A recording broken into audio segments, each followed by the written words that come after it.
আসলে একটা কথা জানেন কি, যারা ক্রিকেটকে ভালোবাসেন, ক্রিকেট প্রেমী আছেন,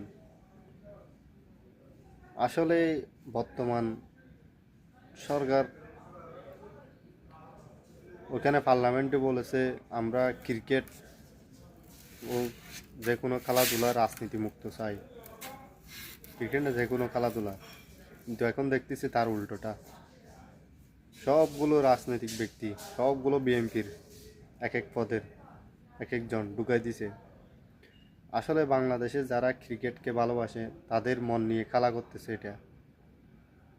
বাংলাদেশের ক্রিকেট হচ্ছে একটা আবেগ, সেই আবেগ নিয়ে বর্তমান খেলা করতেছে। কি দরকার ছিল রাজনীতিক ঢুকা এখানে? ভাই, মেসের আবেগ নিয়ে খেলা কি দরকার ছিল?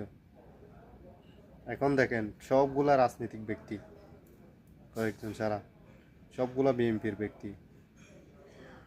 তো বুলবুল ভাই আসলে অনেক ভালো ছিলেন। উনি,